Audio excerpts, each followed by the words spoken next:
بسم اللہ الرحمن الرحیم السلام علی من اتبع الہدی۔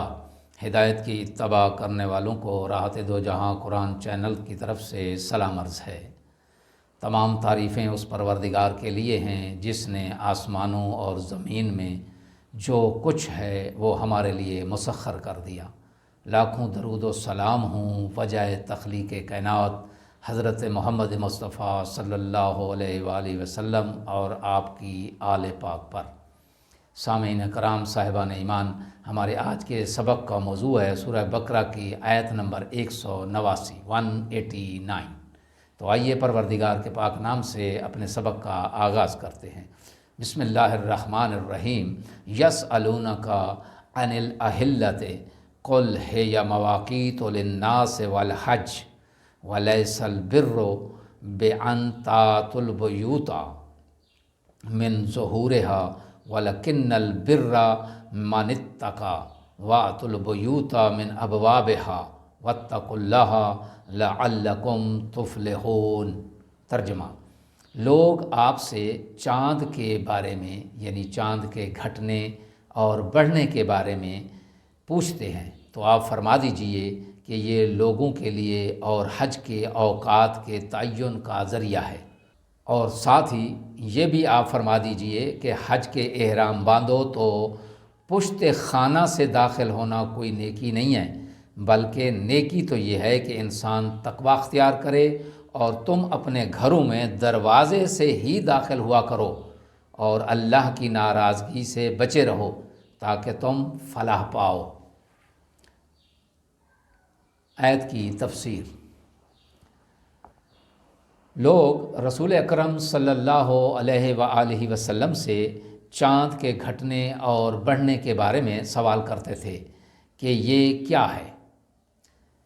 اس سوال کے دو مطلب لیے جا سکتے ہیں۔ پہلا یہ بھی ہو سکتا ہے کہ وہ چاند کے بارے میں یہ پوچھتے ہوں کہ چاند کیوں خلق کیا گیا، اور دوسرا اس کا یہ مطلب بھی ہو سکتا ہے کہ یہ چاند کیوں گھٹتا اور بڑھتا ہے۔ اللہ تبارک و تعالیٰ اپنے کلام میں ایسے سوالات کے جواب میں یہ بات مد نظر رکھتا ہے کہ سوال کرنے والے کی دنیا اور اخروی زندگی سے مربوط نقطہ کیا ہے، پھر اس نقطے کو بیان فرماتا ہے اور سوال کرنے والے کو یہ تعلیم دیتا ہے کہ ان کے لیے کس چیز کے بارے میں سوال کرنا زیادہ بہتر ہے۔ جیسا کہ ایک جگہ سوال ہوا سورہ بقرہ میں ہے، لوگوں نے پوچھا کہ یسألونک ماذا ینفقون، لوگ آپ سے یہ پوچھتے ہیں کہ کیا خرچ کریں، تو اللہ تبارک و تعالیٰ نے جواب میں مطلوبہ سوال کا جواب دینے کی بجائے یہ فرمایا کہ والدین، عزیزوں، یتیموں، مساکین، مسافروں پر خرچ کرو۔ اس سوال میں یہ تنبیہ ہے کہ سوال یوں ہونا چاہیے تھا کہ ہم کس پر خرچ کریں۔ یہاں بھی چاند کی فلکیاتی خصوصیات کو سمجھنے کی نہ تو سائل کو ضرورت ہے اور نہ ہی وہ اسے سمجھنے کا اہل ہے، البتہ یہ ضرور سمجھنا چاہیے کہ اس کے گھٹنے اور بڑھنے میں کیا مصلحت پوشیدہ ہے۔ خالق نے اس چیز کو بیان فرمایا، یہ اوقات کے تعین کا ایک ذریعہ ہے۔ یہ ایک ایسی قدرتی تقویم ہے جسے ہر شخص بآسانی دیکھ سکتا ہے، ایک ایسی جنتری ہے جو آسمان پر آویزاں ہے، اسے تعلیم یافتہ بھی پڑھ سکتے ہیں اور ان پڑھ بھی، شہری بھی سمجھ سکتے ہیں اور دیہاتی بھی۔ اسی وجہ سے قمری تقویم قدیم زمانوں سے قابل عمل چلی آ رہی ہے، چنانچہ مصری، سومری، یونانی اور دوسری قومیں قمری تقویم پر عمل پیرا تھیں۔ شمسی جنتری ہر شخص کے لیے قابل فہم نہیں ہے، چنانچہ یہ تقویم بہت سے مفکرین کی مسلسل کوششوں سے موجودہ شکل میں آ گئی ہے۔ عربوں کی توہم پرستانہ رسوم میں سے ایک یہ تھی کہ حج کے لیے احرام باندھنے کے بعد وہ اپنے گھروں میں دروازے سے داخل نہیں ہوتے تھے، بلکہ پیچھے سے دیوار پھلانگ کر یا گھر کی عقبی کھڑکی سے داخل ہوتے تھے۔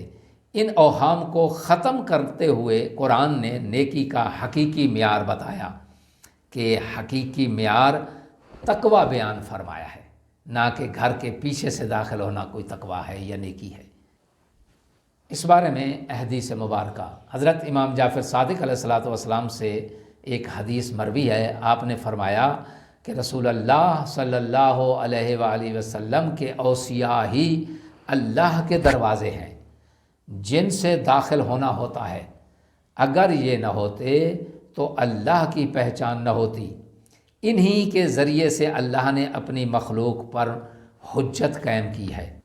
اگرچہ یہ آیت شان نزول کے لحاظ سے گھروں کے دروازوں سے داخل نہ ہونے والوں اور احرام باندھنے والوں سے مربوط ہے، لیکن لفظ اور تعبیر میں عمومیت ہے، یہ سب کے لیے ہے، جیسا کہ پہلے بیان کی جانے والی روایت میں اس کی عمومیت کی تطبیق کا ایک نمونہ بیان کیا گیا ہے۔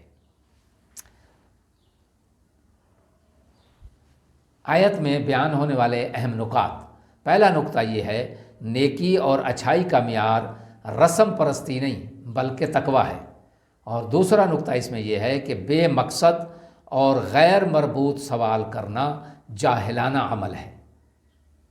تیسرا نقطہ اس میں یہ ہے کہ غیر عاقلانہ سوالات کا جواب دینے کی بجائے ضروری نکات کی نشاندہی کرنی چاہیے۔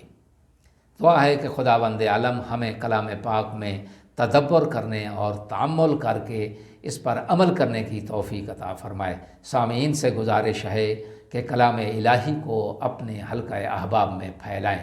وآخر دعوانا ان الحمد للہ رب العالمین۔